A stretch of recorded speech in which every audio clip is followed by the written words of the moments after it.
right, guys. Welcome to the Git Bit Podcast, the podcast for nerds, for blurs, for geeks, for anyone that has a fandom out there that is still on the hype train of No Way Home and everything else in life. Welcome. I'm your host, Willie Buchanan, of course. My co-host to my right. Seeing what Joe's going to come up with this today. Joe, what you got? I guess Avenging Betty White. Oh, Joe Tonello?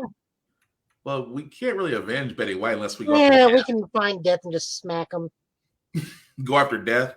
That's one way of putting it. Yeah, Betty White would love that. Betty White would have loved that. She fought death so she couldn't fight no more. But with that being said, guys, before we get started, we do try to be a family-friendly podcast, which means we do try to watch our language, although words do fly, and sometimes we do show things. Some things may be too intense for younger viewers, so viewer discretion is advised. Aside from that, welcome. So, yes, if you've basically been under a rock, you have heard today that yes, I call her literally, she was the woman that defied all logic and expectations. Yes, unfortunately, it is our sad duty to report that Betty White did go on and did pass away today at the age of 99. She would actually have been celebrating her 100th birthday in actually a couple of days. So 2 weeks. In about 2 weeks. Like a giant thing that she was promoting for her birthday too. Yeah, and that was really, I mean, for all those that don't know who Betty White is, for a lot of us, we remember her from Golden Girls. She's been associated with various celebrities, including Ryan Reynolds and hip hop artists. And let's be honest, that woman, she transcended time in a lot of ways and actually touched the hearts of a lot of people. So again, it's just hearing about this today is definitely where we kind of feel like, 2021 being that today is New Year's Eve, it's kind of being a kick in the balls, especially with the fact of John Madden also passed away this Wednesday. So again, two great icons that we've lost to 2021, but definitely want to pay our respects and give our flowers to both of them. So if you don't know who Betty White is, congratulations, you've just outed yourself as a lizard man. Pretty much. And Kelly, thank you for being a friend, Betty. Just dang. Right there. Now we need a Ouija board for all four of them. Right. Just thank you for being a friend. And now you know what? That's from Betty White, so that's not my fault. Dang, but still, it's just what Kelly just said. Thank you for being a friend, Betty. I was like, Estelle was still my favorite Golden Girl, but I love Betty White though. But we're going to keep it pushing because, like I said, it's New Year's Eve. We're still, for a lot of us, we are less than 9 hours and counting from the first day of 2022. And for everybody who's been through 2021, it has been a whoo. I mean, I can only speak from the outside. I can't really speak from the medical healthcare professional that's to my right. Because he can definitely give a different outcome of 2021 than I can. But let's be honest, 2021 has kind of been a rough year. I mean, uber rough. And I'm not just talking about the ugly Decepticon in the room that just decided to make himself known earlier this year. Omnicron, for all those that don't get the reference. But yeah, I mean, he's not a Decepticon. Huh? He's not a Decepticon. He's a Decepticon in my eyes. Or he's a Terracon. I will argue Omnicron is a Decepticon because he has all the tendencies of it. But with that being said, guys, we are going to go ahead and move forward just with the news. Not a lot of news we got because, again, it's New Year's Eve. Hopefully, before we get started, if you are going out, please be safe. Just because current pandemic situations, I would like to say, if you're going to go out, please be safe. Please be smart. And above all else, don't do something stupid tonight you're going to regret for the rest of your life. So we're on a spike at the moment. So say what, Joe? Said we're on a spike at the moment. So yeah. So we're so like I said, just if you have to go out, be safe. That's all we're asking. So news we have. I did want to go ahead and go over some quick stuff. Matrix Resurrections. I have seen it.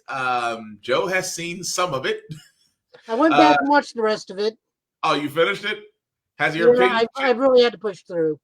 Has your opinion changed? No, not really.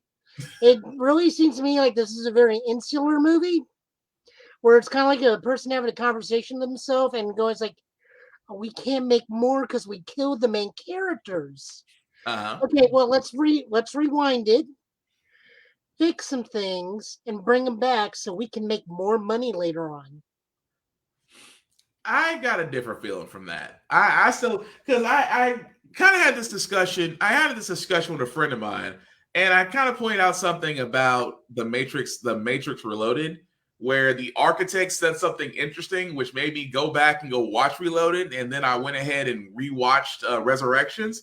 And the architect said something where it was like, you understand that every inclination of the Matrix always has different outcomes. I mean, has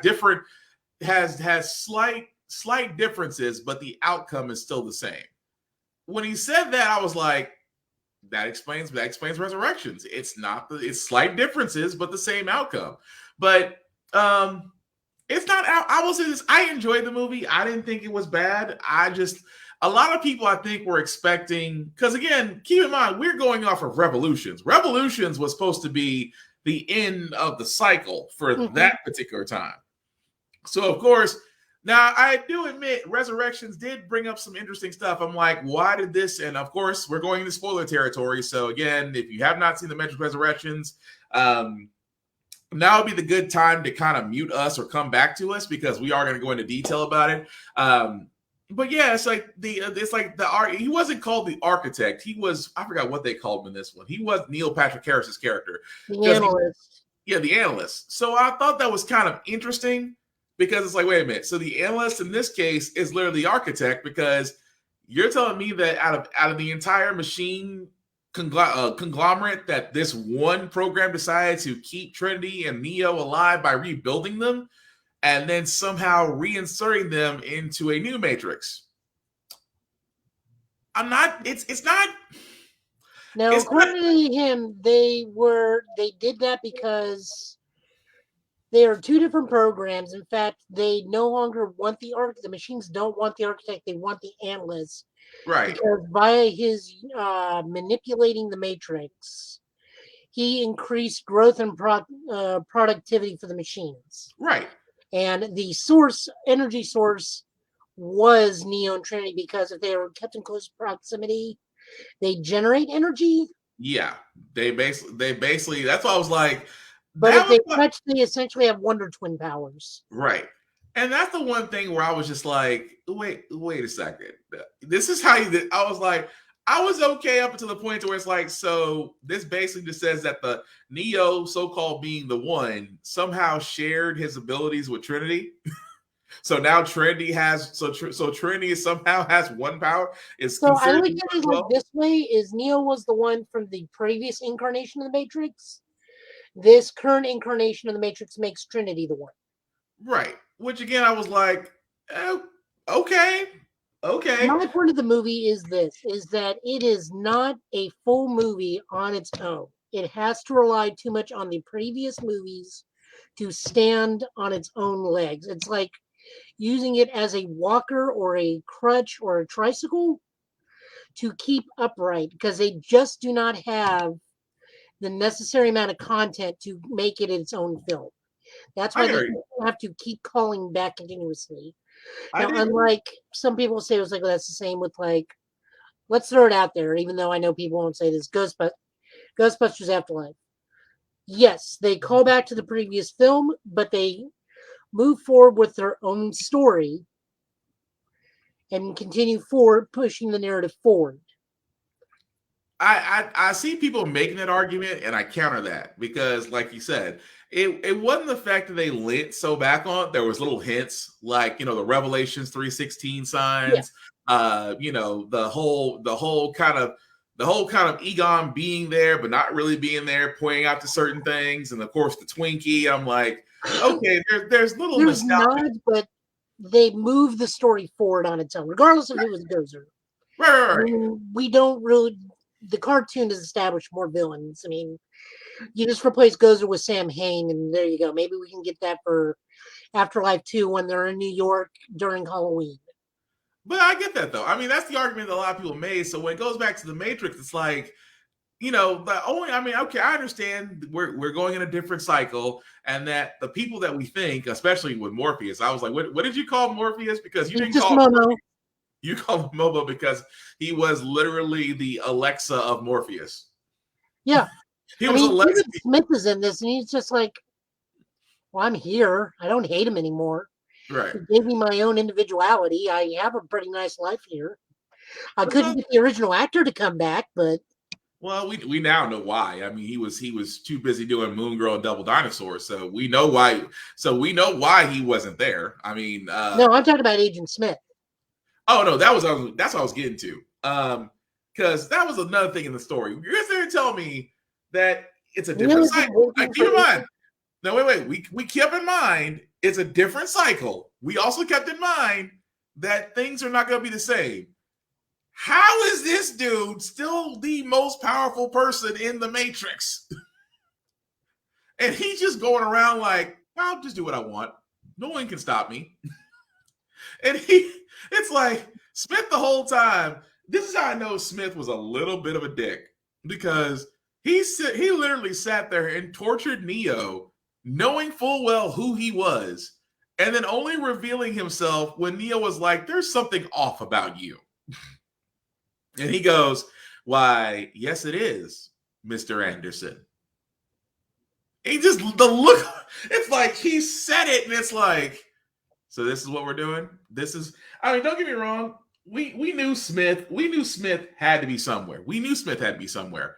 But for him to still be as powerful as he is, even on taking on the analyst was like, yeah, the analyst having bullet time within bullet time was a bit of BS. right. But Smith still superseding that. It's like, why is Neo and Trinity even in this movie if you can out bullet time the bullet time that beats the bullet time? That was the thing that was if there was a few caveats about this movie that stuck out to me, that was one of them. So Smith was still apparently, because I still argue, me and Vaughn, hey Vaughn, everything sucked this year. Movies, music, not all movies, not all music, not all. Well, we can go argue. I can argue that not all movies were terrible this year. There were actually some very good ones, especially the two most recent ones. And music, well, some music wasn't bad. But we love you too, man. But anyway, what I was getting to. But yeah, Agent Smith still being that powerful is just like, so is he out? I mean, we accepted like the whole idea of it being a different cycle, different abilities, things of that nature. But Smith is still just as powerful as he was in Revolutions? What? It's like, he wasn't Hugo Weaving like everybody else came back? That's why I was like, I was stuck on. No, it was played by a different actor, but still, but it's just the whole idea. Just he was still as powerful as he was in the previous movie. So it's like, so what? That doesn't explain anything concerning the fact that Neo at the end of Revolutions reinserted Smith back into the system. So wouldn't that mean that we should be seeing a depowered agent, not a likewise powered agent? That's all. That's the part right there. Right. Yeah, I said it's. But I see why the movie that does not stand on its own. It has to rely too much on the previous movies to push its own narrative forward. Right, but I understood that. I mean, once I was like, that's why a lot of people were saying that they didn't like it, and a lot of people like yourself were saying the same thing. It didn't stand on its own merit. And so that's why I was like, the Resurrections overall, it's not a bad movie, but there are so many plot holes. Now, there are so many plot holes. The positive I can see in it is that this is not an action film. First and foremost, it's actually a love story. I am fine with that. Totally fine with that. The choreography this time around, it is not by any of the Matrix choreographers. Right. It is done by the John Wick choreographers. We can definitely see that with the gunplay. Yeah. Which I am all for. That's fine.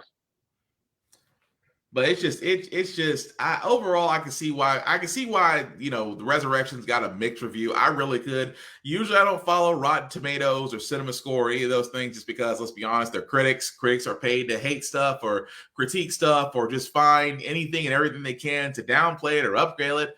We're used to that. But I can see why it has a mixed review of some people loving it and some people hating it. I was more along the lines of, I think it's okay. I think that Laura Wachowski kind of had a lot to look up to, considering that the Wachowski brothers have actually given us a trilogy that really did have a beginning and an end to a cycle. I just think that it couldn't really move any forward. I would hope above all else that they don't move it forward. I mean, a lot of people said, I want to say that, but let's be honest, it's Warner Brothers. They probably will. So it's just how can I put this? I don't want it to move forward. This was a nice love letter to the Matrix, but I don't want it to move forward. But let's be honest, it's Warner Brothers. They'll find a way.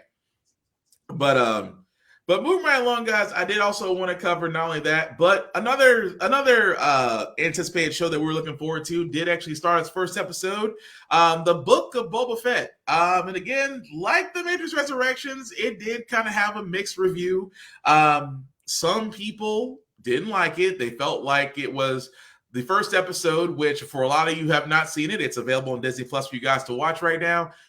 Some people felt like it was a little slow starting because there were a couple of flashbacks, because we are now following the story of Boba Fett and pretty much building his empire on Tatooine, post Jabba the Hutt.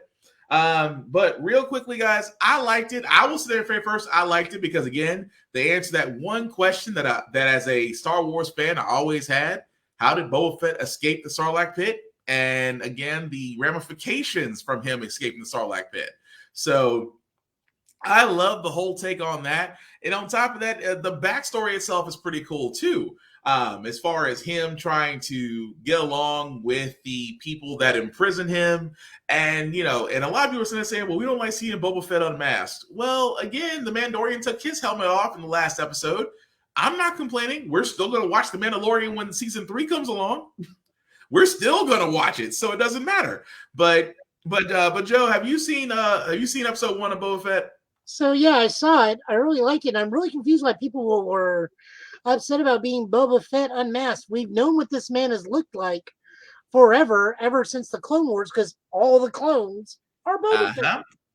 Thank you. I mean, the actor. I mean, they look exactly like him. The only difference is he's not D. Bradley Baker. Right. And that's the thing about it. I also caught the hidden Spaceballs joke in this episode. For all those that didn't see, you're going to have to explain that one. When they're handing the helmets back, it's like, I bet she gives great helmets. Now I want to watch Spaceballs now. But but yeah, I mean, overall, like I said before, not to go too much into detail about Boba Fett, because again, the first episode is out for you guys to watch. Overall, I think it was great. It looks forward. Ming-Na Wen, who in my mind is the first Disney princess, because how many roles has she had to where she's been a Guardian, she's been an agent of S.H.I.E.L.D., she's been a Guardian. I'm sorry. I'm thinking Mulan. I'm thinking Mulan. Oh. Yeah, she was Mulan. She was an internet Mulan. Yeah. She was Mulan's mom. So yeah, it's like she's kind of had quite the role as far as Disney. I didn't call her a Disney princess at this much, because it's like you're kind of evolved beyond that at this point. But seeing her as the right-hand man, as the right-hand person in this day and age, seeing her as the right-hand person in Book of Boba Fett is worth watching. And again, I'm looking forward to it for the next episode. It's almost similar to Hawkeye, which again is also, if you haven't seen that, you really should, especially the musical, because now I can't get that freaking Save the City stuck out of my head. I actually looked into that musical. Okay. Because the first singer I recognized. Uh-huh. And that was Adam Pascal, who is Mark in the original production of Rent. Uh-huh. No, that was just it. It's like the moment he started to sing, it's like, I know that voice. Oh, the guy. Oh. I'm surprisingly not to everybody. Musicals is one of my favorite genres of movie. So I can remember that on the game show if I need help. I'm going to remember that on the game show. So, like, the moment he started singing, I was like, I know that voice. So I went to Marvel Wikipedia, Googled that, found his name, and it's like, I was right. It was Mark. That man still probably owes rent in New York. Dang. I still tripped off of that. But again, for all those that don't know, Book of Boba Fett is What was definitely the out. other joke And I saw about that? Oh, what? I'm calling the Steve Rogers and the Thor in that thing. I'm calling them Rogers and Hammerstein. I saw that. I saw that on your Facebook post. I'm gonna say these are my kids with Rogers and Hammerstein. Although I just can't get past the one where it came as the one where it has Sam and Bucky going to see it. It says Barton says he hated it, and yet you're bringing me to this. It's like now we have to judge our own merit. Mistakes were made. Mistakes were definitely made. But also the last part I have before I hand this off to Joe and his news and comic books, Cobra Kai, which again on this Cobra Kai, if you're a fan of Cobra Kai, or I should say a fan of Karate Kid, on Netflix, season 4 did just release today, all 10 episodes. I am currently going through that now at episode 5. And so far, I love it. I am not going to go into any details about it just because it is fairly new. But it is definitely worth watching just because of the story of where it is now. Also, if you haven't yet to see Cobra Kai, like if you're like me and you're an 80s kid and you grew up on Karate Kid 1, 2, and 3 with Daniel LaRusso and Pat Moriarty as Mr. Miyagi and John Kreese and I cannot think of other guys' names to save my life right now. The one who plays Johnny Walker. Again, it's fun for me because it takes me back. It is completely and totally 80s, which I love to death. And Karate Kid was actually one of my favorite movies growing up. But if you haven't yet to see Cobra Kai, you really should. I think it's really well done. And season 4 right now just seems to be definitely worth watching. But that's all I'm going to say. Oh, I have a question for you, but we'll do it after the show because I don't want to spoil anybody. What's that? If somebody from one of the other Karate Kid movies comes in, I'll ask you afterwards. Like I said, I'll ask you after the show. That way, I had to stop myself because I was good. I was about to. I had to stop. I had to stop my face from not giving it away. Where it's like, that's why I did. I kind of had to freeze everything. I know. That's why I said I'll ask you after. I kind of had to freeze everything for a second, like, because I suck at poker. But anyway. I do not, surprisingly. But Cobra Kai is definitely watching. And I know a couple episodes from now, like I said, we will actually go more into detail about Cobra Kai. But for this New Year's Eve, let's just say it's worth watching. Also, before I do pass it over to Joe, we are going to be doing a all together podcast next Friday. Depending on getting logistics stuff together, and we're gonna finally next Friday, we are going to have a full spoiler-filled discussion of Spider-Man No Way Home. Not just Joe and myself, but Shadow and hopefully others. We'll all be together on one roof discussing this movie. And again, we decided to wait because that's going to be the first show of our new year, and by then it's been 3 weeks. We can talk about it. You'll be able to see I will only be going up next to Will's shoulder, sitting next to him. I'm not that tall. I am that short, though. Forgetting I'm Japanese and Italian. 5'5" was the best I could hope for. Damn. That being said, Joe, what news you got before I crack up laughing? All right, so we don't, like I said, it's New Year, so we don't really have too much news.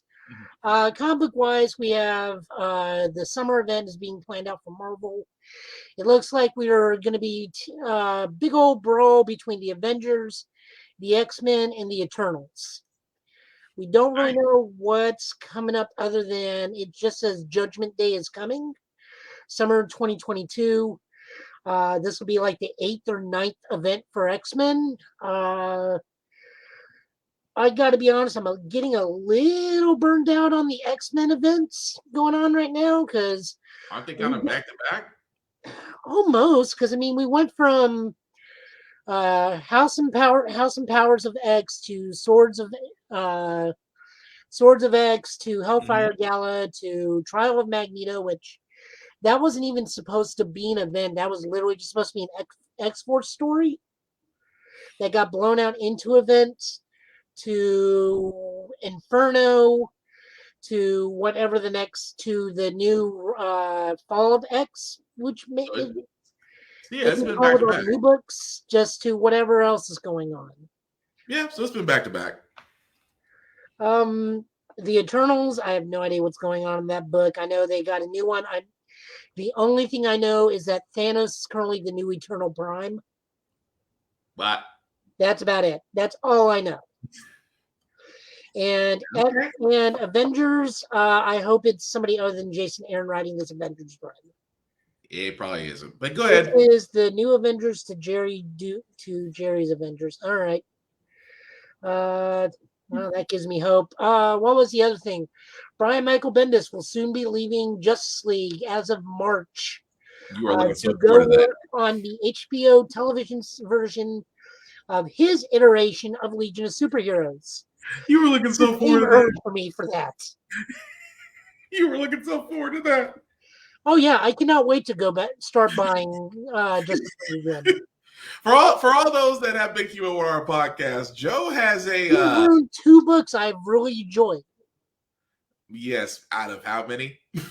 Well, of the 2 books I was reading, I dropped Superman because Tomasi made Superman worth reading. I do not like Superman, but that man made a compelling Superman book. By Michael Bendis comes in, ruins that book. Reading Justice League, which I believe Scott Snyder was doing. Don't quote me on that. He was. Okay. Scott Snyder, great book. Probably some of the best writing I've seen, even though like the opening arc with the Spectrum Lanterns was a little weak, but you know, it gave John his 5th form. So there's that. And then Brian Michael Bendis comes like, let's put Black Adam in. Joe agrees. Let's put Hippolyta in. I can get down with that. Let's put whatchamacallit, my version of Ironheart in this universe in here. And Joe's out. So again, Joe has a threshold for this individual. I actually do not mind his writing. His run on New Avengers where Luke Cage, Spider-Man, Wolverine, Jessica Drew, Captain America. That was a great run. And he knows how to write team books. His Legion of Superheroes, not that bad. His Young Justice, not that bad till they added What's-Her-Face in the book. Wasn't that his idea? Huh? Wasn't that his idea? Yeah. And then the book got canceled 3 issues later. I'm just pointing it out. I'm just pointing it out. He's got a TV show going on CW. What is even her name? I have not paid attention to the point where I do not even know this character's name. Because that's when you tuned out. You were like, and I'm out. Well, don't feel. I was like, well, you know, it's pretty bad when they introduce a character and 3 issues later it's canceled.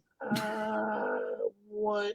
If only the CW treats Supergirl the same way instead of giving it 5 seasons. But anyway, what is her name? It's gonna bother me now. Yeah, I was gonna say Albatross. just treat it like that. And Albatross is brought in, and that was the end of that story. If that was not a thank you and good night. But the CW show, Ava Dupree. What is name? I'm trying to think why you're looking that Naomi. up. That's what it was, Naomi. Dang. Yeah, every time he adds Naomi in, the book gets canceled. Even her own book. Dang. So that is the Albatross. That is the Albatross that does that. I just got through watching Ron's Gone Wrong. So every time you say that, I always think of Absalom. Nice. Oh, man. What else do we got? Yeah, Brian Michael Bendis leaving, thank God. Punisher is walking away from his controversial skull logo. This is going to be happening pretty soon. It's going to be a mini-series. It's all happening in March. I thought that was odd, considering he's walking away from the traditional skull logo. Yeah, he's getting a more oriental skull logo because I believe he's going to be working for the Hand for a bit. Yeah, he's going to be leading the Hand. Oh, he's working with the Hand. So he's redesigned to resemble that of a kabuki mask. That's going to be interesting to see Punisher actually leading one of the most dangerous organizations in New York. That's going to be interesting. There's a whole lot of weird stuff going on soon, so there's that. I mean, it couldn't even be worse. It can't be worse than Daredevil when he was running the hand. Yeah, but Shadowland actually was really good. That's true. That is very true.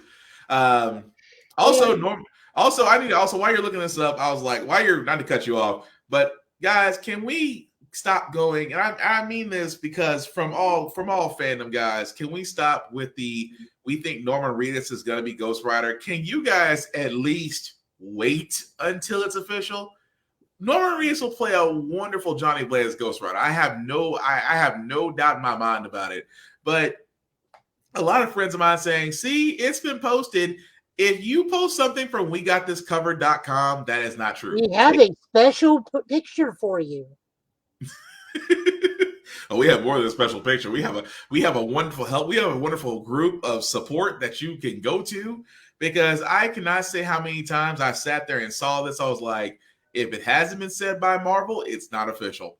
And I'm like, and don't get me wrong, I know a lot of people want to go by, Giant Freaking Robot. We got this covered, and I think there's another one that they try to sit there and they're trying to call their shot, which again, there's nothing wrong with that, but at the same time, it's just like, well, just share the screen. Oh, you found it? Oh, I have it on command. So you shared a link from We Got This. I think, well, you know what? It's better than the Snyder one. The Snyder one I have on deck for a friend of mine, because he still thinks that Ari Snyder, he still thinks that Snyder is still the best director ever. So I have that one you gave me too, for all those that have Stockholm syndrome. But yes, if you do share a link from We Got This Covered, please don't. 9 times out of 10, they've been wrong. At the same time, no good has come from it. So please, above all else, just don't. But I'm sorry, Joe. Where are you the other thing that I will bring up to that is Kevin Feige has actually said he would like to bring back other previous people, meaning he has no problem bringing Nicolas Cage back as Johnny Blaze. Yeah. I just want to say Johnny Cage because Nicolas Cage. You know what? I would not be surprised when Mortal Kombat comes along and somehow he still gets the role of Johnny Cage. Probably still going to Joe McHale, because now they're just drawing to look like it. I just got through watching that second movie. It is not good. Oh, the one on HBO Max? Yeah. The Scorpion one, the first one was great. The second one, not that good. I mean, there were some. The best part about it was they made Ultra Instinct Shaggy a thing. But anyway, so no. He's got Norman Reedus was going to come in. I would actually not mind him being the younger brother to Nicolas Cage. That would be Danny Ketch. Wow. Not Danny Ketch to Johnny Blaze. I can see that. I really can see that, though. I can see that way. I can see how it can be funny, though. But just see the two of them act off each other. That makes me want to watch the other Nicolas Cage movie where he basically plays himself. I can't wait to see that comes out.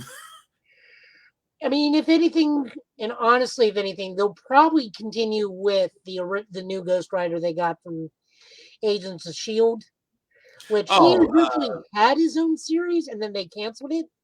Oh, Danny Ramos? Yeah. I thought for a second they were going, well, they were. They had it confirmed, and then they canceled it because it conflicted with some other stuff. But that does show that Feige even says, if we have a way to bring that guy back, we'll bring him back. I mean, well, you have. Never mind. Let me shut up. Let me shut up and let me hope. But keep going.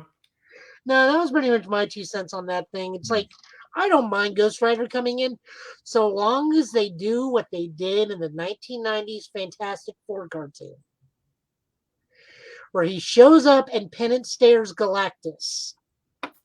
Oh, that's right. It works. Because Galactus has a soul. He has a soul, that's why. Well, no, because remember, he Penance stared Hulk during World War Hulk, and he didn't work on Hulk. I call BS on that. No, it's because Hulk was not in the wrong on that. Well, I thought part of it was he can actually control the stare to work, but it has to work on 2 conditions though. Like that, nope, you just said it. One has to find guilt and one has to find soul. Hulk doesn't feel guilty, so you're actually right. So No, I'm Hulk sorry. is not in the wrong on it.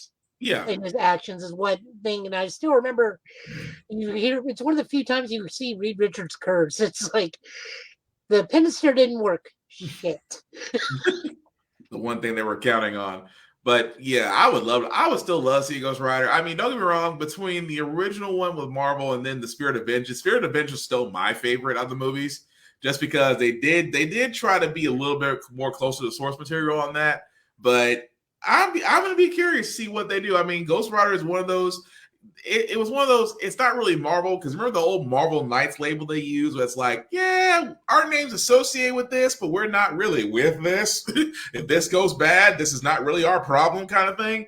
But I would love to see a Ghost Rider movie pop. I would love to see another Ghost Rider movie or series. I mean, they have the ability, but let's also be honest, Ghost Rider's a dark story, and I think sorry to cut you off. Go ahead. no, I'm just saying it's a dark story, and you know how Disney feels about dark stories. I think the litmus test is going to see how well the Disney R-rated Deadpool 3 is going to go over. Oh, And then if that can make enough money, they'll have more confidence in producing R-rated Marvel stuff.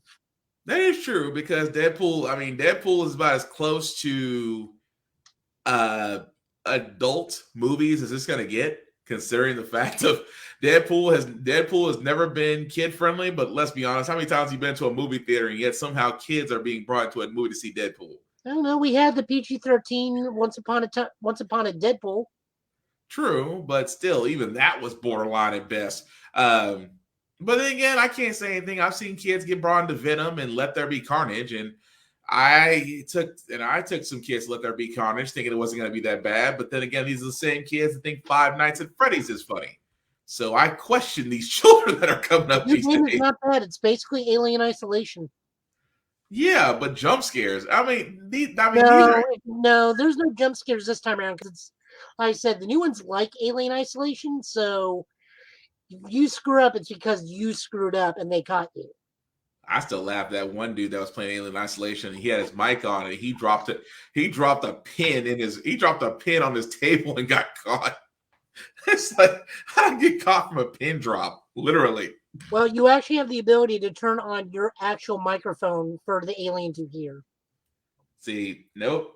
That's a good way to say, how do I scare myself?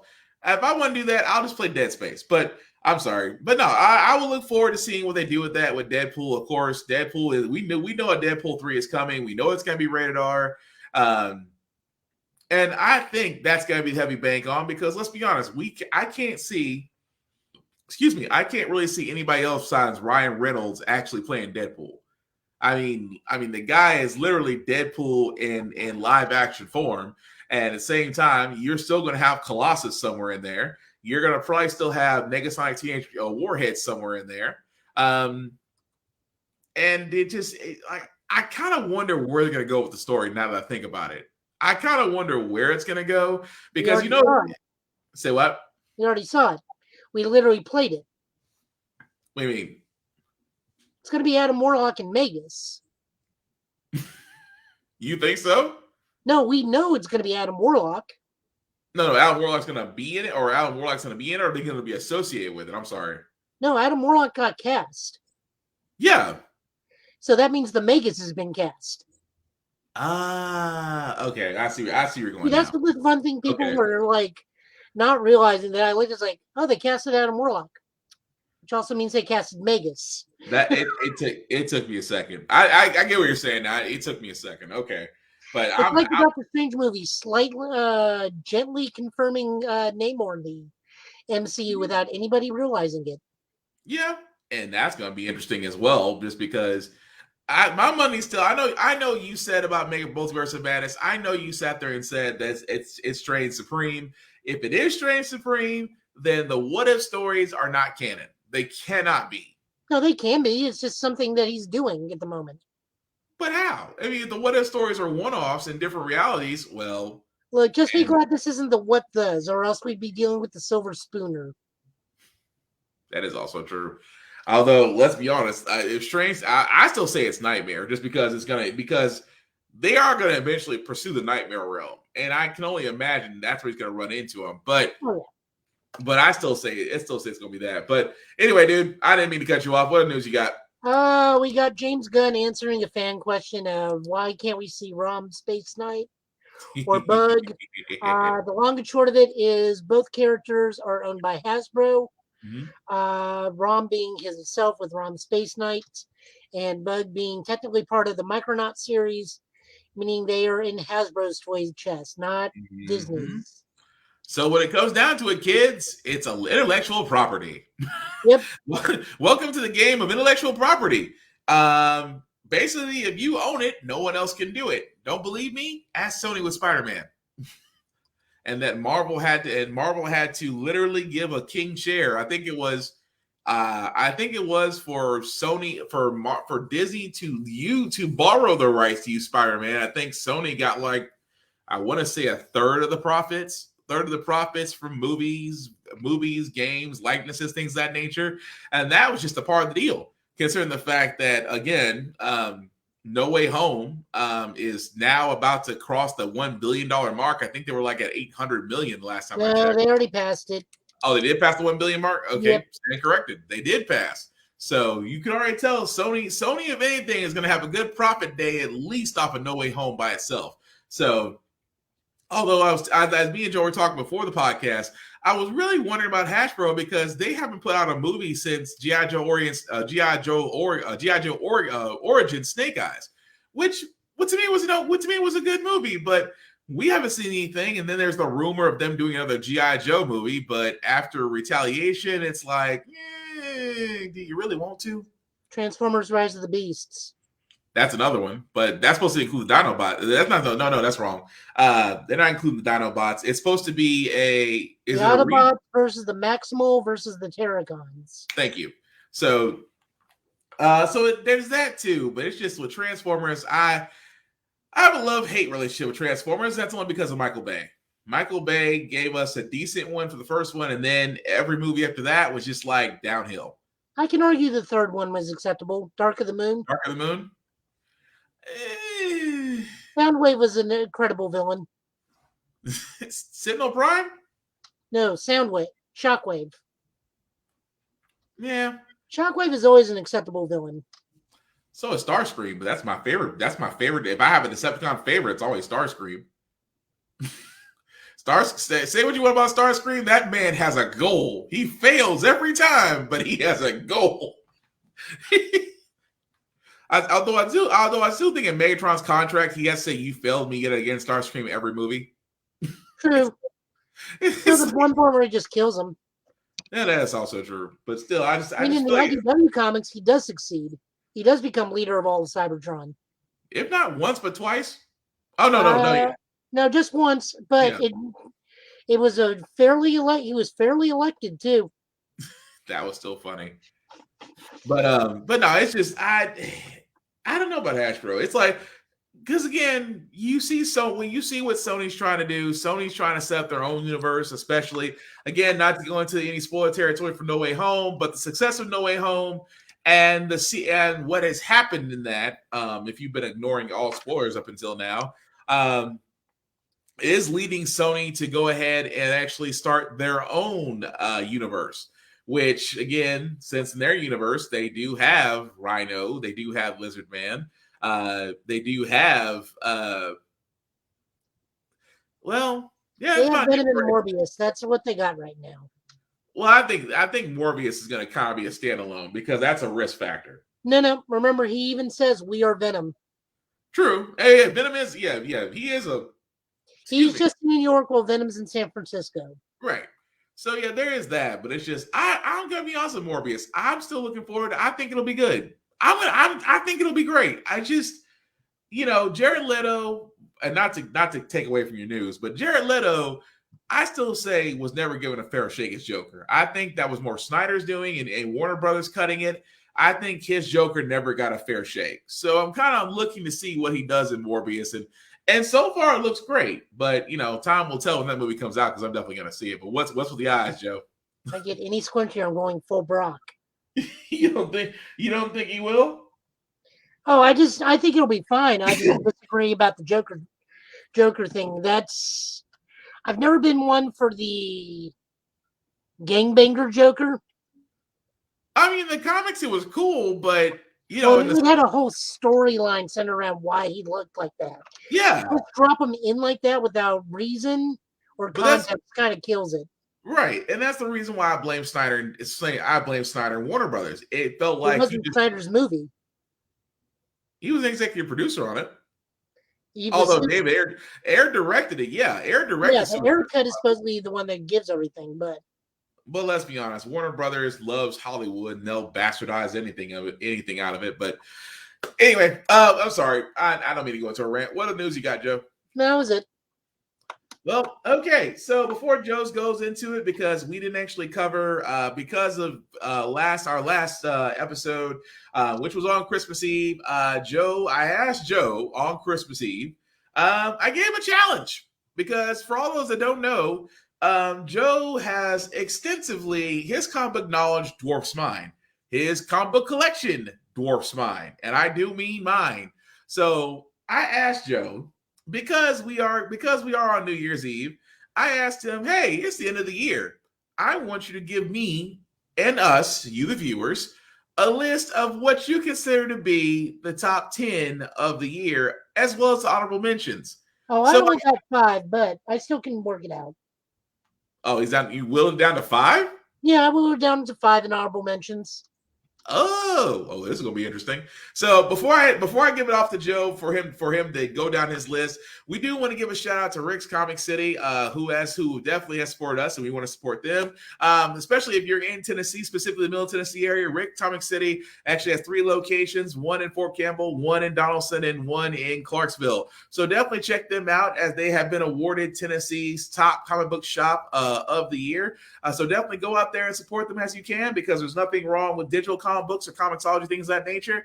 But it's just something about having a comic book in your hand. As Stan Lee once said it, comic books are like boobs. They feel better in your hand. So with that being said, Joe, I'm going to let you go, dude. Just let me know if I need to share anything on my side before I get started as you get on your list, so to speak.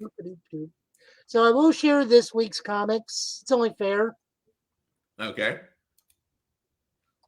So first off, we have the new Power Rangers comic that came out. Power Rangers Universe. All right. Power Rangers Universe. This is written by Nicole Adelfinger and art by Simone Ragazzoni. The long and short of this one is this starts off in a distant past. We explore the origins of the Phantom Ranger, currently in this series called the Morphonaut, and get a look at 5 alien rangers, not the ones that we saw as little kids. Yeah. But this series will be addressing what rangers are using the Die Ranger uniforms. For those unaware, the Die Rangers were what we used for the White Ranger and the Thunderzords, but we never used the actual suit footage. So to put them in proper Power Rangers continuity, this book has been created, and we are introduced to, see if I can remember it, Rion, the female Red Ranger, Pharaoh, the Yellow Ranger, Tolosi, the Green Ranger, Ori, the gender-neutral Blue Ranger, and Alia, the Pink Ranger. And what goes on is that their home planet is being attacked by an unknown force. They do not break into action immediately in this book. This is more of a getting to know them and seeing what's been going on. We see that the morphing grid is also currently being corrupted, potentially by Dark Spectre, which may explain the reason why in this book we see the Phantom Ranger or Morphonaut's armor as white, but in later renditions it is black. So Yeah. there's more stuff for Shadow to add into his. Oh crap! Oh crap! Oh crap! Oh crap! I knew I was forgetting something. Keep going. Keep going. There's something I forgot. There was something I forgot to do, but keep going. Okay. Next up, we get Spider-Man, Amazing Spider-Man number 83, Chapter 9 of the Beyond series. So this is actually written and drawn by Patrick Gleason, meaning this book looks gorgeous.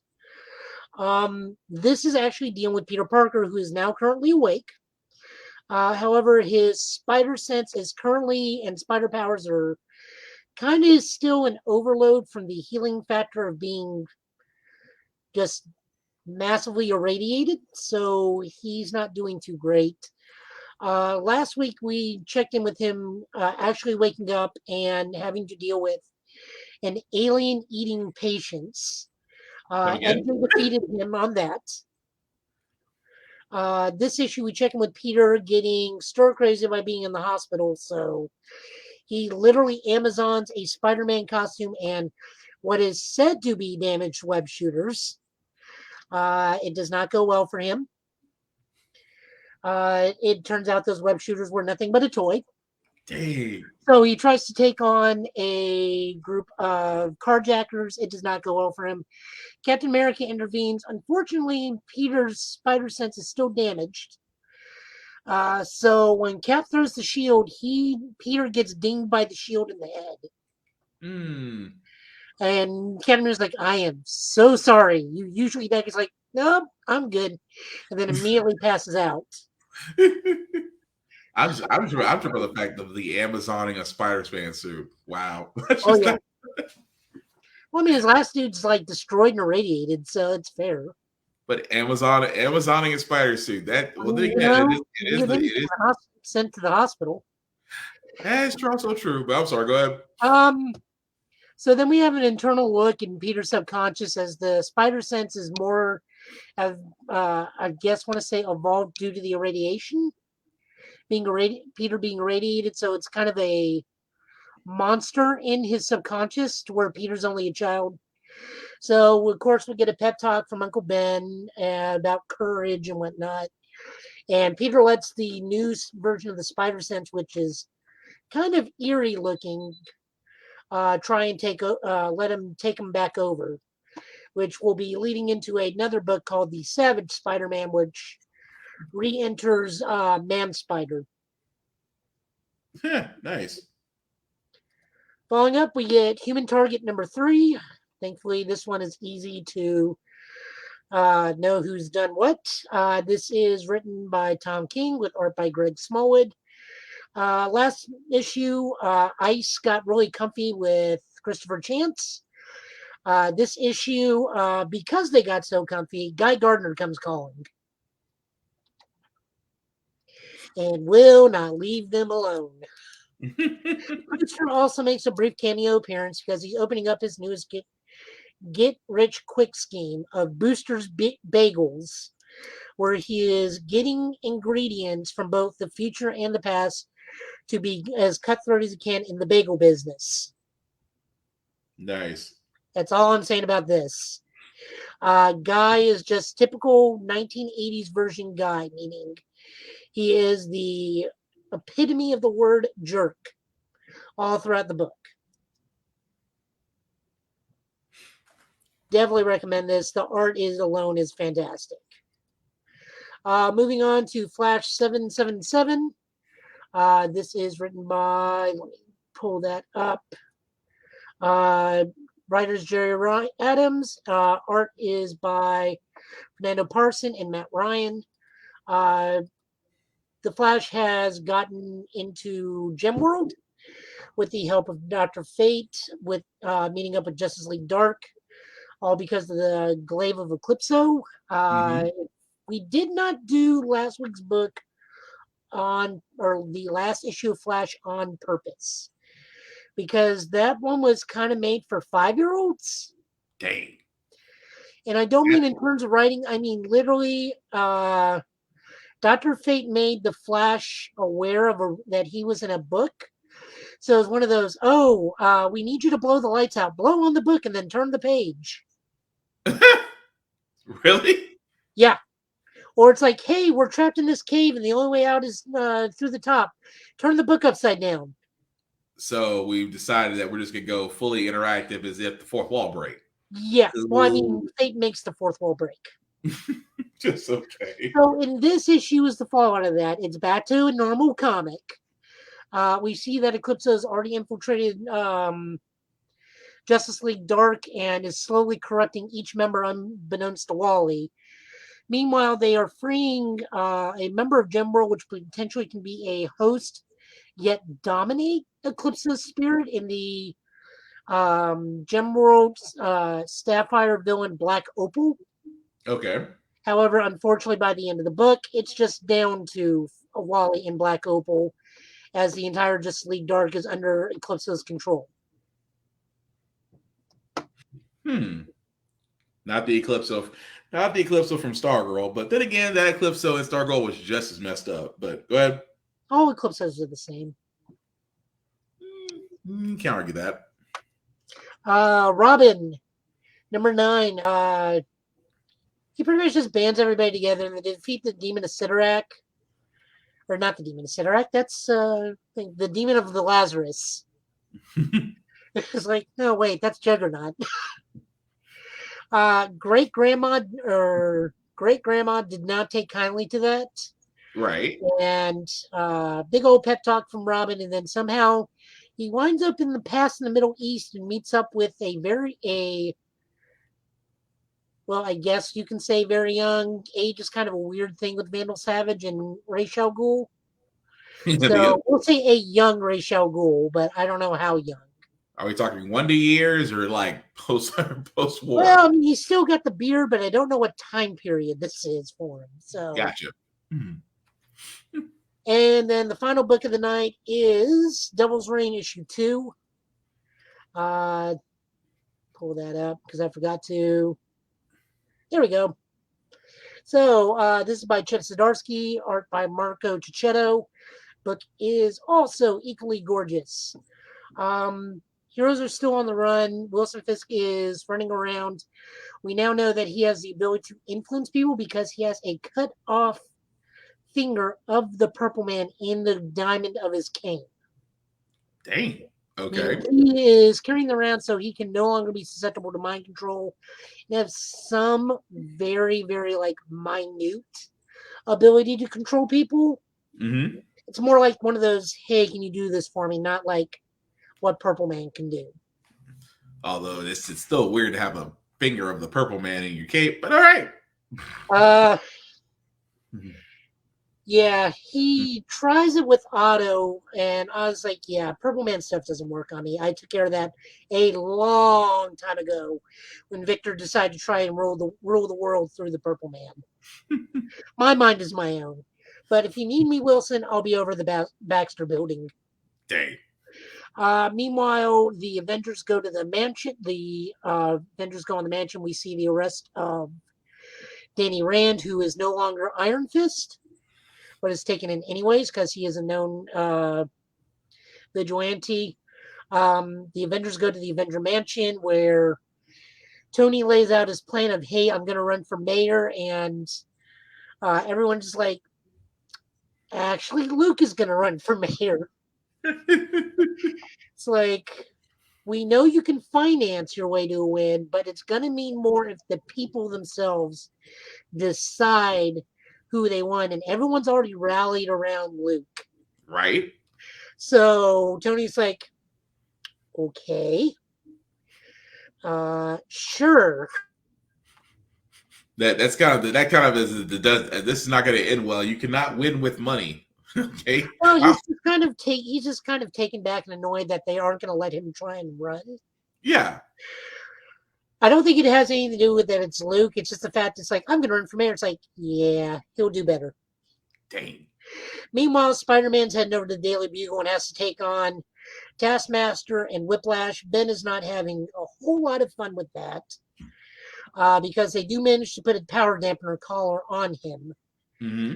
But we also learned that web slinging easily dislocates his shoulder. Ow.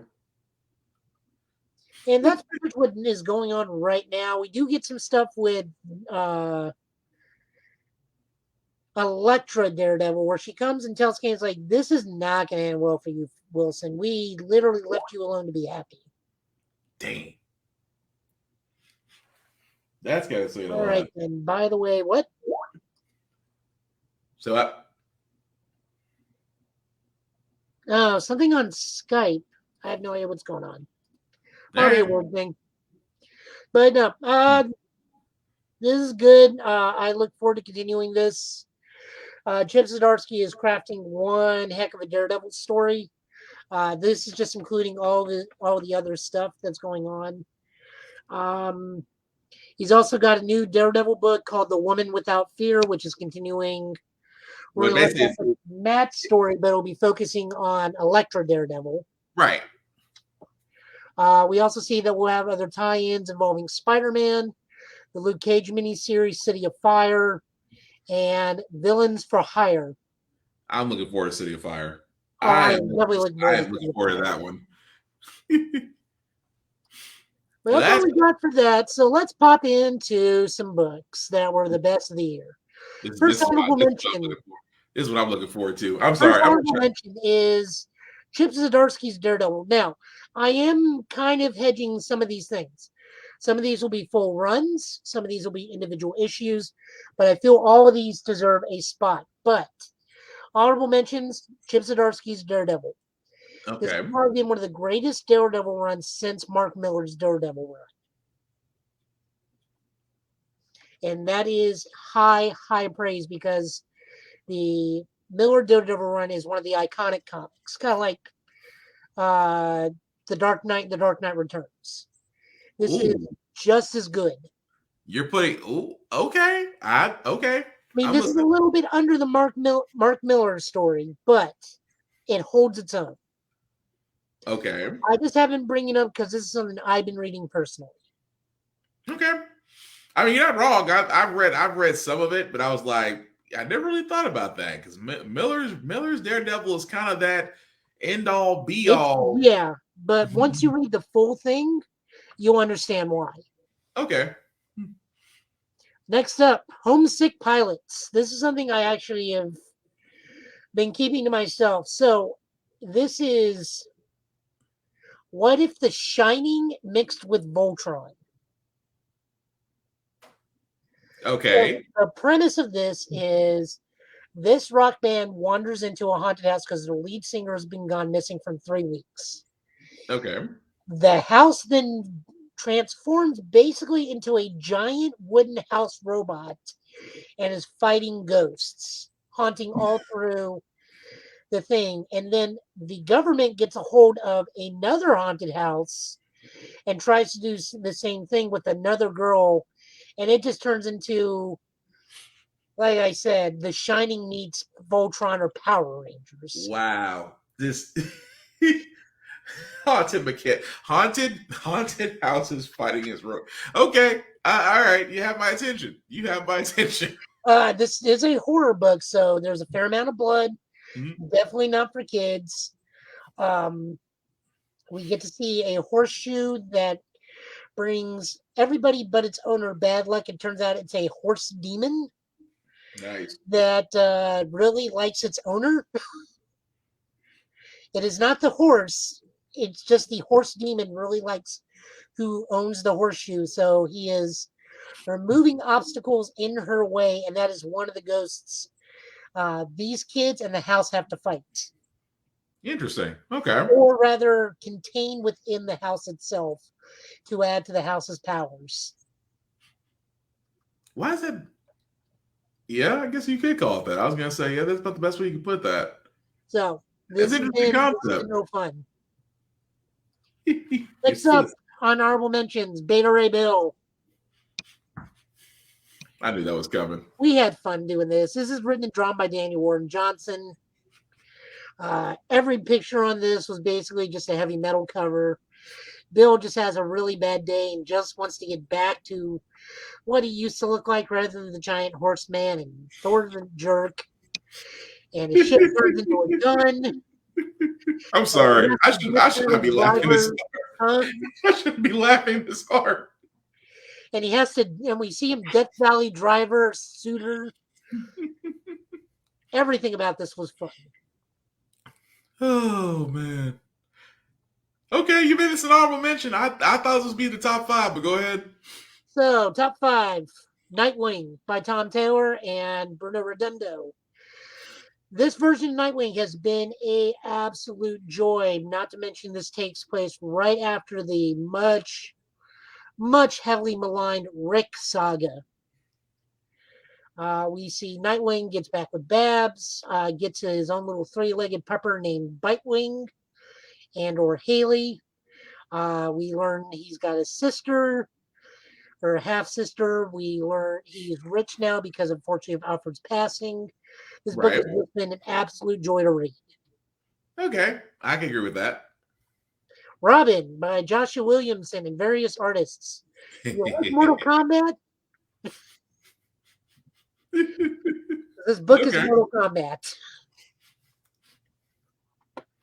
I figured that would be up there. I figured you would have this one in there because of that one. You did like the whole entire arc for this for the Oh yeah, this for has the been great. I love Flatline.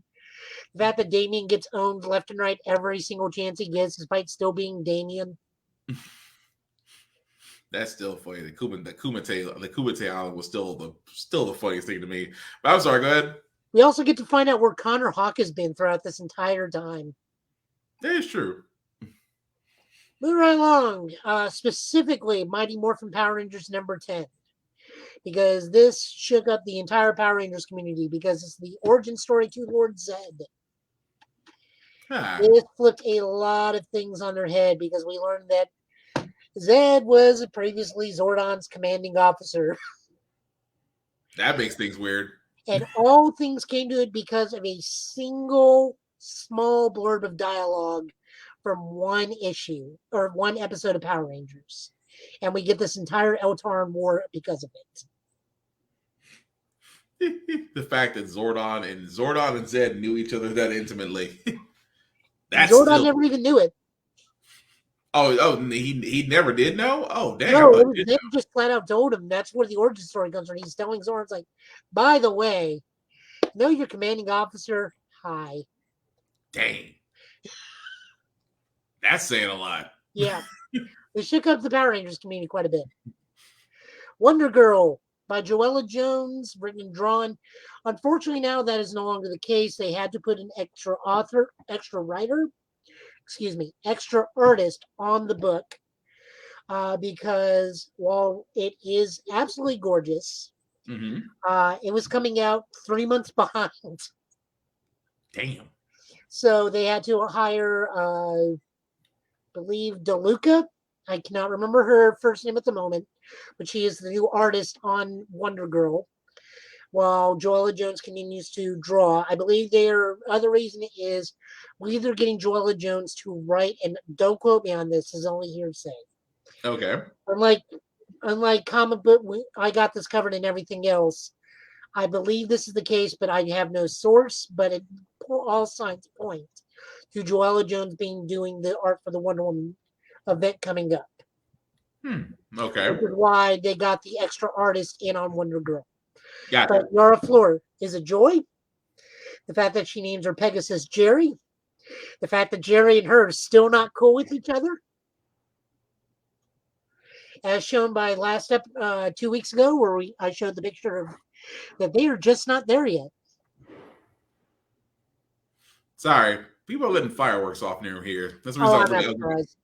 I was looking over like I was like listening for the sound. I was like, is that fireworks? So, Wonder Girl, Radiant Black. I'm sorry. I turned Will onto this. Yes, you did. Although it's also not pictured on here, definitely the Vita Ayala run of New Mutants that has gone on fantastically. I cannot wait for the next arc because the next arc has my favorite of the New Mutants, Magic. But on to Radiant Black. It's Power Rangers, but more R-rated Power Rangers. Well, not R-rated, more like PG-13 Power Rangers. It's rated R. It's rated R. Oh, okay, so it's rated R. I say it's rated R. We lose our main character, and the secondary character becomes the main character. We also may know that this world may also have its own Power Ranger team, because there's a particular issue where they wind up in Japan, and one person in Japan asks, which Sentai team is this? So this does possibly confirm that Radiant Black may share a universe with a team of Power Rangers. If it does, that would be interesting. I thought about that too when I was reading that. I was like, if it does share it, then that does open up new stories. Well, we do know that this shares a shared universe with Rogue Sun and Red Inferno Girl. Yeah. So I'm looking forward to when that's crossing over. But this has been wonderful fun. My sister and I both got the blacklight editions for the issue where the main character is talking to their giant robot. That is trippy as anything in blacklight. And my number one book, which is kind of a cheat, but it took 2 years and it came out on my birthday, Far Sector. The best Green Lantern book since before Grant Morrison got his run, because Grant Morrison took some really good drugs and made that Green Lantern book incomprehensible. Because I was gonna sit there and say, you started going to the best Green Lantern story. I was like, I'm waiting for it. This is probably one of the best Green Lantern stories I've ever read. Okay, I was waiting for the comparison. I was waiting for the comparison. Like, what are you going to compare it? Probably right up there in storytelling with Hal Jordan and the Green Lantern Corps. Okay.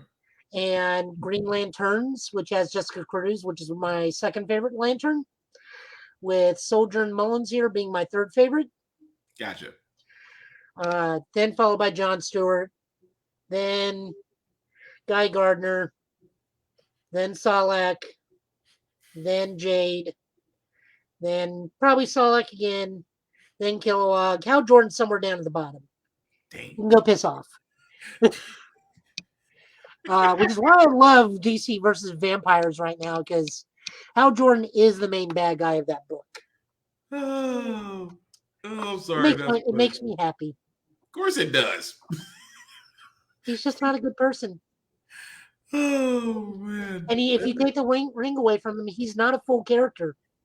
It is. He makes Are you trying to say he makes Sinestro look well adjusted? Yes. Because if you take the ring away from him, he has to find the ring. True. I can prove that easily. In one of the books during Convergence, they take the ring away from him. He marries Carol Ferris, and that marriage lasts 6 days before he goes and tries to make his own battery and own ring. You're right. No, you're exactly right. When he didn't have a ring, he was trying to find a ring. He was trying to get a ring. You're exactly right. I can't argue that. Strapping this. The artwork by Jamal Campbell is gorgeous. We are introduced to just her. She's a Rookie Lantern. Her ring works differently. It self-charges. She's afraid to fly. She is a retired police officer because her partner committed an act of violence which made her resign from the force. Mm-hmm. She is a diplomat to a planet that has no emotion and houses 3 different species. It's a giant murder mystery. She's a giant nerd, which is great. She gets just some fun constructs like Kyle. We see her apartment from time to time.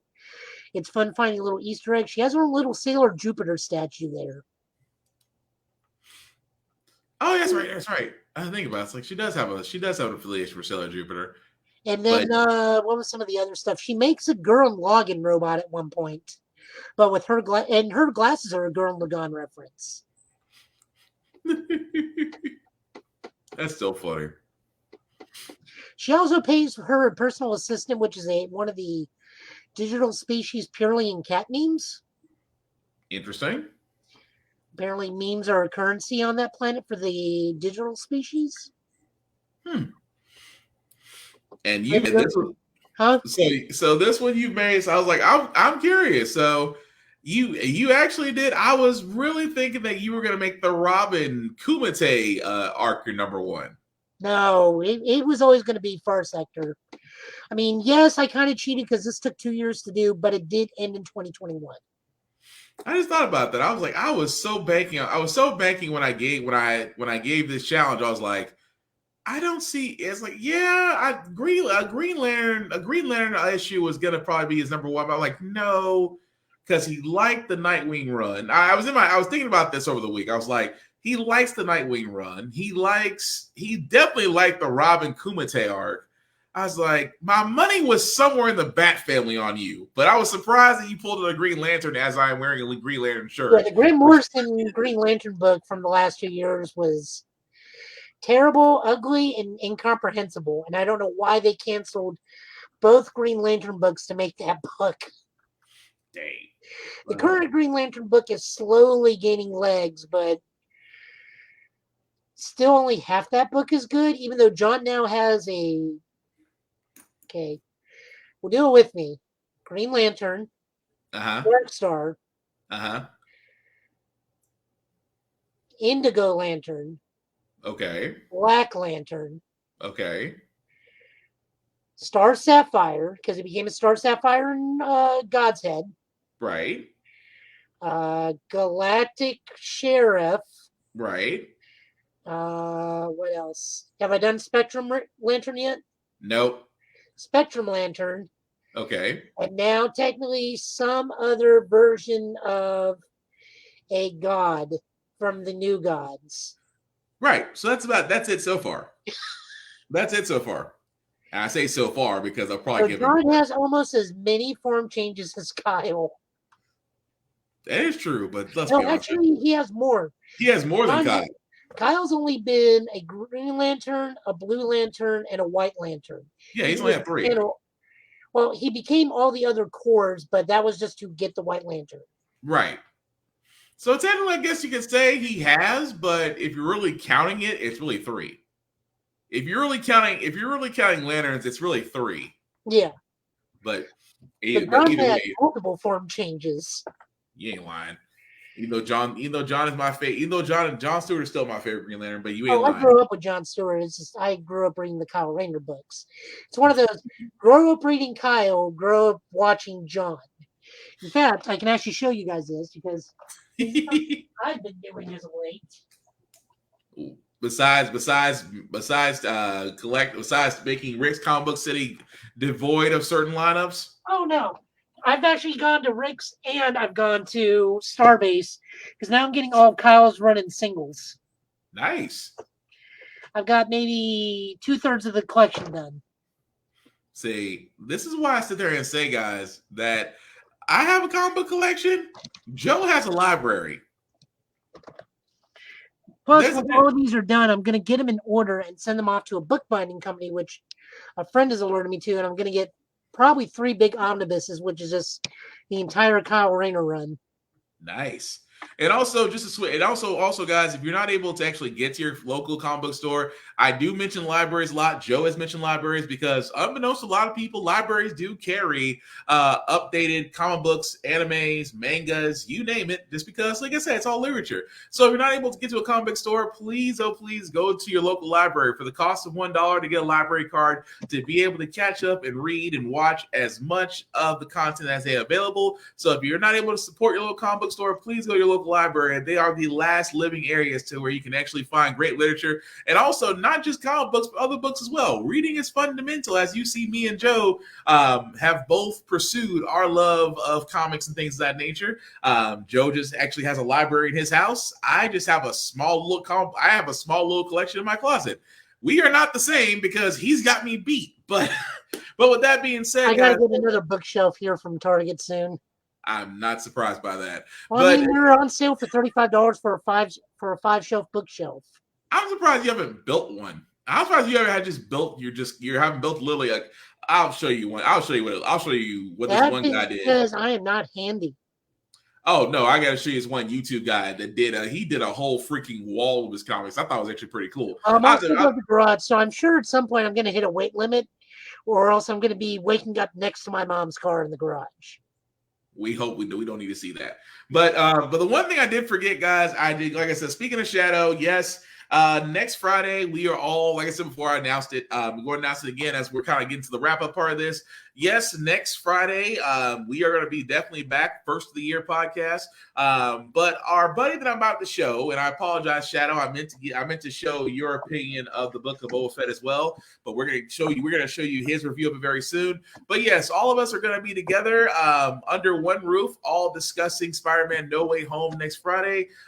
So I am looking forward to that. I know Joe's looking forward to that just because we've been kind of sitting on our opinions. Me and Joe have been talking, of course, off air and within our own Facebook group about what we thought about the movie, but now we'll be able to share it with you guys and be able to talk to you guys just like you're talking to us, because we can definitely see your comments now. Thanks, StreamYard. But Because trust me, we couldn't see comments before. Since Joe turned me on the StreamYard, it's been great. Just saying. Literally the best move we've made for the show. Yes, literally and figuratively, I am not complaining about StreamYard right now. But that being said, let me bring Shadow on here because again, he's going to be joining us next Friday, and I meant to show his review of Boba Fett. Let me go ahead and do this before we wrap this up. So here's Shadow's take on Boba Fett episode 1. This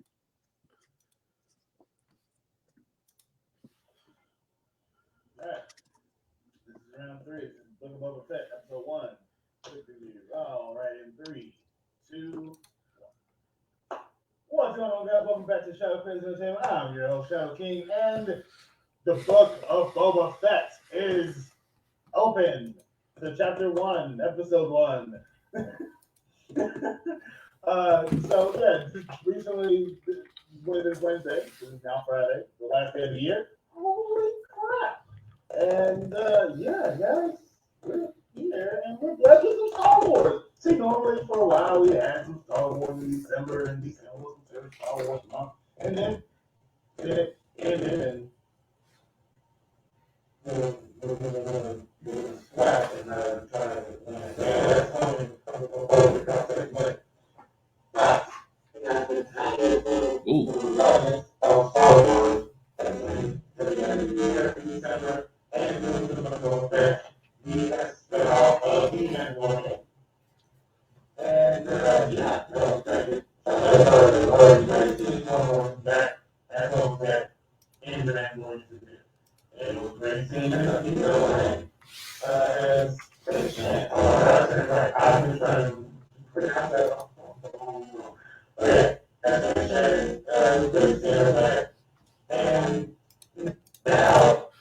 Okay, I am not sure what's going on with that, so I apologize. I don't know if that's the video or if I don't know. It sounded a little garbled, so I apologize, guys. Apologize, shout out. We may have to call an audible on that and probably have to ask you for your opinion in person next Friday because I'm not sure what was happening with the audio there, but I guess we'll have to cover that another day. So I apologize, Shadow. We will definitely give you your time to shine. Hell, we might make it a episode 1 and episode 2 next Friday for us to go over. So before we go to Spider-Man No Way Home. So I apologize, Shadow. I don't know what's going on with the audio, but probably in the editing booth, I'll probably go back and try to fit you in once we upload this. But anyway, Joe, anything you got left to say before we wrap this up, sir? I'm hungry and want dinner. All right. Oh shoot, you're about to get up to dinner. All right. So I'm sorry. So Joe, before we call it a day, sir, anything you want them to know, anything new, and also where they can find you because you were playing Shield Mom and Pals yesterday on Twitch. I was watching it. And I thought that was interesting because I've never played Tales of Arise before, but I definitely will be playing it now. But anything you want the folks know before we call it a day, sir? Yes. New Year's resolutions can be for evil. There is no rule against that. What? You are not the only person that said that. New Year's resolutions can be for. Where can they find you on social media, Joe? Instagram is Nashville Scarlet Spider, Nashville Green Lantern. You can find me on Twitter at Joe Tenlo, number 10 LO, or Joe Italian last name. Twitch is Joe Italian last name. I'm getting back in the swing of things. It's just super duper hot, so I fall asleep. Nah, I got you. That just threw me off. New Year's resolutions can also be used for evil. Twist petty. I can't say anything because I was the same thing. But that being said, thank you, Joe. So shameless plug before we do get out of here, guys. I do want to definitely shout out those that have been rocking with us from the beginning. I do want to start with my buddy who actually did jump in here earlier and said everything that sucked this year, movies, music, but not everything. But let me talk about him. My buddy, Big BZA Dot, which you can definitely find him as he will be revising himself after his holiday vacation. You can find him either on Westwood on Facebook, Big BZA Dot on socials, where he has the Smoking Trailer Sundays every Sunday from 6:30 to 9 p.m. And of course, the REF podcast, like America's Funniest Home Videos, have done by World Star every Tuesday from 6:30 to 9 p.m. So definitely check him out as he will be back with new episodes very soon. Either on Westwood on Facebook or Big BZA Dot everywhere else. Let me also shout out my buddies Geek Salad, Ari and Geek Percent Geek Salad, for allowing us to share our podcast on their page. Really appreciate that, fellas. They are a couple of podcasting brethren that I've also met this year. Also, we'll actually have them on another episode of Git Bit Podcast in the new year. I'm actually looking forward to that. Looking forward to actually having a lot of people on here, along with me and Joe, once we start the new year. So definitely we will be doing a lot of guest surprises. I'm hoping and really crossing my fingers on that. But anyway, RN Geek Percent Geek Salad, you can definitely find them on Facebook and YouTube as they cover everything pop culture and non-pop culture, and they do it with no filter, with no opinion. Don't believe me? Watch this. Hey, Ari, if you're watching this right now, Zack Snyder is still a crappy director, and the Justice League only proof of the simple fact of the matter that DC is forever destroyed because of him. Trust me, he'll see this and he'll have a rebuttal. But I still love him. But definitely check them out, Ari and Geek Percent Geek Salad on Facebook as well as YouTube. And trust me, Ari will be responding to that when he watches this podcast. I am looking so forward to it. The streamer at the bottom, guys, if you copy and paste that into your browser, will take you to my link tree that has the Facebook and YouTube groups for all of my podcasts, How the Fabric Got Here, Get Bit, and of course, the Ultimate Podcast. Scheduling, guys, is still going to be the same for the new year. As I said, I'm looking forward to having more guests along with me and Joe on this as we discuss everything that in the world of pop culture and sci-fi, things of that nature. Definitely do have a few people lined up, so I'm definitely looking forward to that. Also looking forward to Joe when he's going to do the comic pool box, which, again, you guys have that scheduled for the new year as well, Joe? We're seeing how things are going. Okay. But yes, I'm looking forward to that because, like I said before, Joe is, like I said, when it comes to comic knowledge, Joe has me dwarfed on that by leaps and by bounds.